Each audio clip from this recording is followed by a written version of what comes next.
Tuts, and welcome back to the show. Hello. We have so much to talk about. There's so many things. Congrats on the new show. Thanks. I think last time you were here, you were telling me about it. You're like, dude, it's super funny. So fun. Running Point on Netflix. But before we get into that, Okay. the last time you were here, you were a musical guest Yes. on our show with your new album called Glorious. Oh, yeah. And you crushed it, buddy.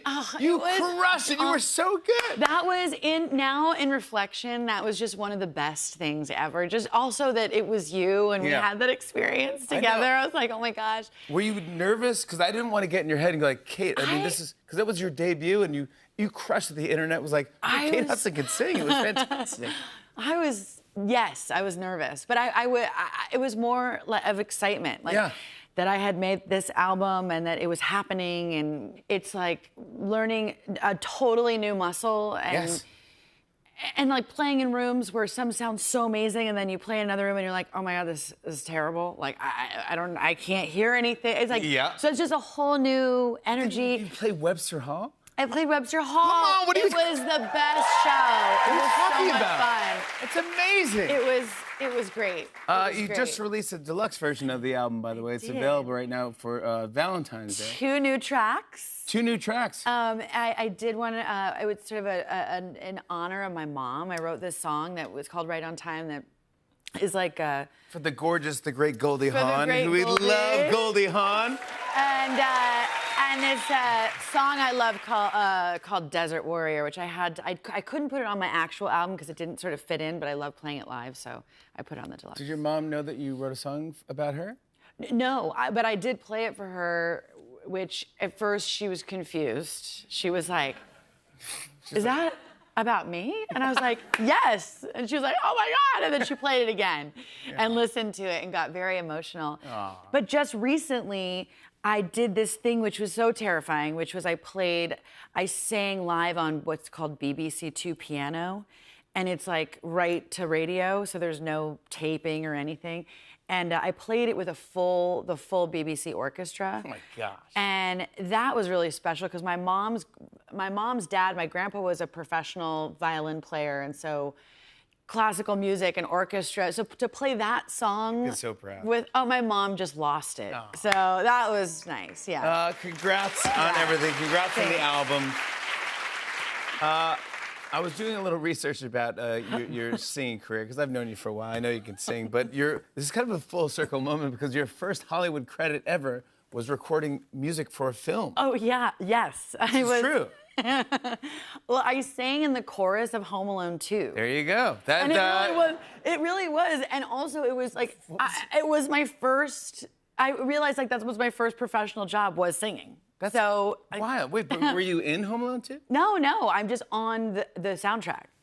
So I went in and our chorus sang there was a chorus there, I think, on the day, but I was not cast as a chorus. No, they didn't want me, but I got to sing, and I still get residuals. Like every once in a while, I get like 10 cents. There you go. From Home Alone 2. That's unbelievable. What do you do? I frame them. You should just frame it. I was in Home Alone 2. I was on the soundtrack.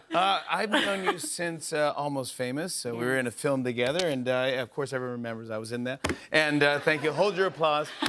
I was in that film. He did his great Mick Jagger. Thank you.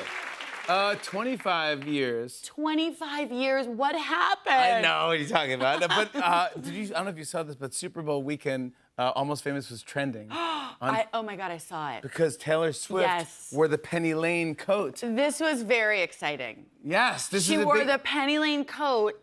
And then there was this whole like Easter egg thing. Oh, there's always with Taylor Swift. With like 13s. Yes. Because Almost Famous came out on the 13th. September 13th, 2000. No big deal. No one's counting. And the Beatles song Penny Lane was released on February 13th. It's getting kind of weird. Taylor's favorite number is 13. What is she telling us? I just have this thing with the Easter egg thing, which I don't get because, well, like. I feel like I want to do it. Like, I wish my life I could do those kinds of things and put that much effort into, like, little secret things that people could read. But I feel like it would be exhausting. Like, Yeah. after a while, you're like, oh, my God, I can't Drop keep up another with Easter myself. egg. You just tell everyone what's happening. Exactly. I want to talk about Running Point. Yes. Congratulations on Thank this you. new series. It's on Netflix. Thanks. You're great in it. It's so fun. It's also Mindy Kaling is involved with this as well, who's super funny. She's a writer, creator, and she was the writer on The Office. And Jeannie Buss, who's the president of the Lakers, the Los Angeles Lakers, went to Mindy years ago and was like, I really think my life is a comedy, and I'd love if you'd be interested in doing it. And Mindy's like, yes.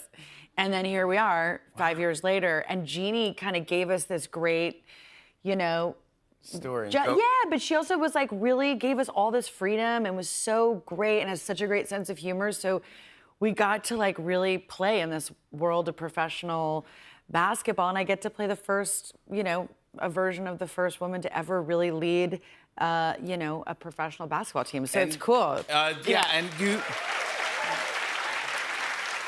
do you know much about basketball? Yeah. I mean, I do now. Yeah, you do No, now. I love basketball. I mean, I'm from LA, and so the Lakers are a thing. You go up going to Laker games, and so I know basketball. My best friend played basketball growing up, and so I know a lot about it. I just don't know like the ins and outs. I don't like follow basketball. Yeah, you don't need but to. now I kind of feel like I have to. Have to be into it. Yeah. How do we set up what the show's about? It's about a dysfunctional family that runs the biggest basketball franchise, and it's really a family comedy. It's me and my three brothers, and I'm put in charge of the team through a moment of insanity, and I have to sort of prove that I am worthy of this position. And It's a great cast. really, really awesome cast. Everyone's so funny and all like capable of having their own shows. So the fact that they came and did this with us was just the best. I want to show everyone a clip. Okay. It's very good. Here's Kate Hudson in Running Point. Take a look at this. I acted out once too. You're not happy. There's a lot of trade rumors floating around. Right now, you're still on the waves, and your behavior is a direct reflection on this organization. So I am respectfully asking you to keep it in check.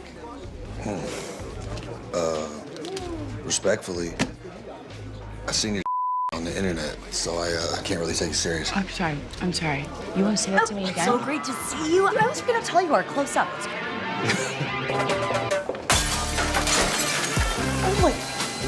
Come on, that's what I'm talking about. Kate Hudson, Running Point begins streaming on Netflix this Thursday. Kate and I are doing something fun after the break. Stick around.